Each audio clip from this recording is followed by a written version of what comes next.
Greetings and salutations to all, and we appreciate your continued support of our channel. Imagine for a second that someone had secretly put a GPS tracker in your car the whole time. How would you react? Worse yet, what if that person worked for the ministry that your relatives run?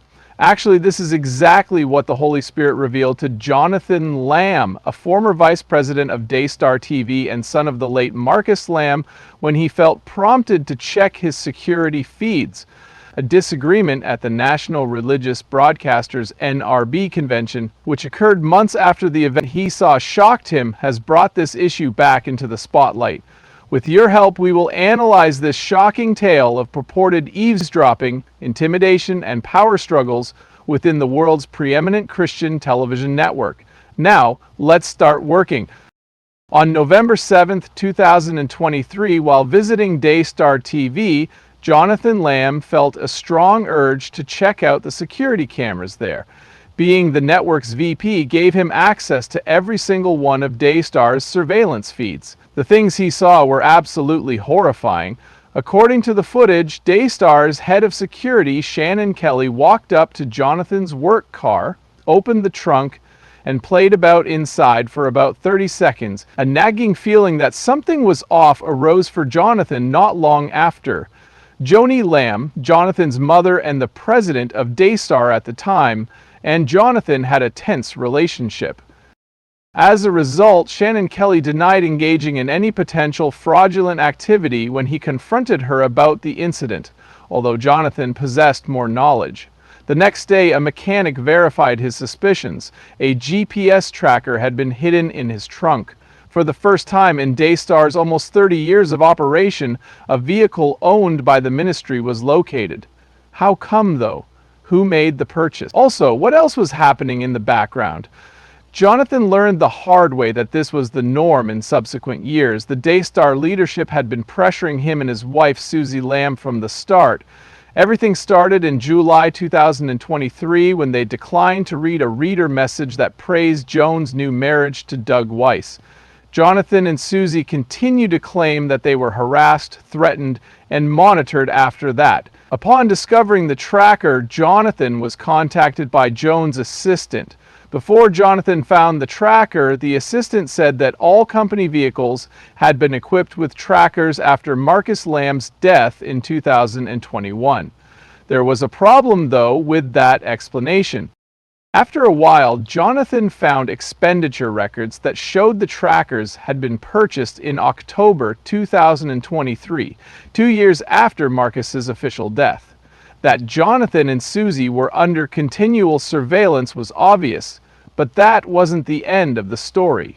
Jonathan and Susie noticed something disturbing on September 6, 2024. As they drove around the neighborhood with their children in tow, a purple car followed closely behind.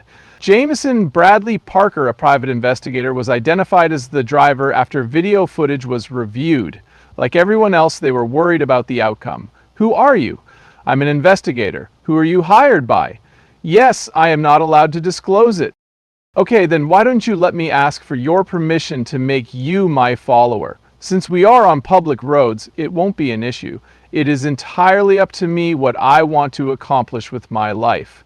Sure, I appreciate you saying that you're an investigator. Thank you very much. Wishing you a fantastic day, Jameson.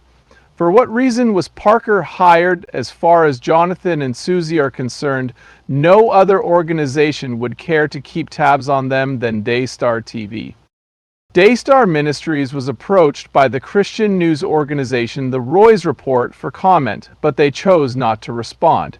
Despite Jonathan and Susie's claims that they can't believe anyone else would hire a private investigator to tail them, these hostile acts have strengthened their resolve to find out what happened behind the scenes at Daystar. In 2024, at the National Religious Broadcasters (NRB) convention, Jonathan finally met Shannon Kelly in person. Prominent figures from the Christian media, including Pastor Ray from the Unction and laura-lynn Tyler-Thompson, accompanied him. According to Jonathan, Kelly had been persistently harassing him and had planted the GPS tracker in his car. He accused her of this directly. When asked about the claims, Kelly denied them, saying he was only doing his job. Are you the tracker guy? Hey there, buddy. I could really use an embrace. This is the name of the track.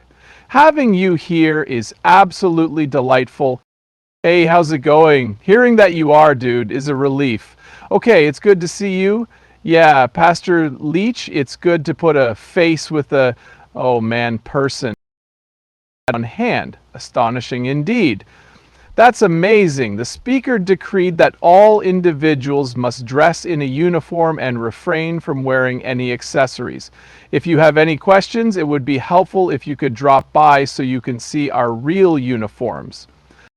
What has been said about the fable is completely false. Based on the evidence, a different conclusion was reached. The situation escalated beyond what it might have been before Laura-Lynn approached Jonathan's sister, Rachel Lamb, and asked her if she was aware of the problem. After Rachel denied knowing anything about the situation, tensions within the Lamb family began to rise.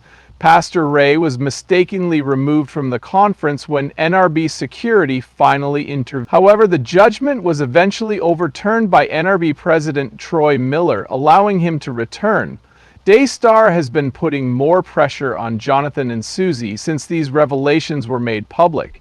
In order to keep his job at the network, in November 2023, Jonathan was forced to sign a non-disclosure agreement, NDI. He was not on board. A few months down the road, Daystar demoted him and slashed his pay by 40%. Daystar laid off so many people, even Susie's parents. The most shocking thing that had happened up until then happened next. Wearing a bulletproof vest and brandishing a revolver, Shannon Kelly made an unannounced appearance at Jonathan's residence on November 16, 2024. The termination letter for Jonathan was handed to him by her in person and took effect right away. Jonathan lost his job at Daystar and was kicked out of the office and banned from using company email. No matter how drastic the measures taken, Jonathan remains steadfast in his belief that God is using this situation to reveal injustice and bring about justice. The chances of me feeling in my spirit to pull up the cameras at the exact moment, and there are over 30 cameras, to have that camera pulled up of the security guard opening up my trunk, reaching his hand in, and fiddling around for a good 30 seconds, said the officer. There are over 30 cameras.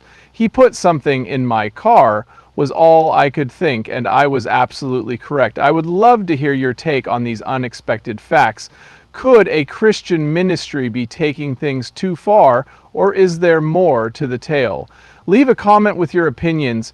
Without a shadow of a doubt, this is a divisive matter that challenges the level of openness, faith, and responsibility held by Christian leaders. We will closely monitor this story and keep you informed of any developments. In your opinion, how did the storyline come out? Please let us know what you think in the space provided below. Just hit that like button, spread the word, and subscribe to our channel to get more updates on this story as it unfolds. May you remain blessed and informed until our paths cross again.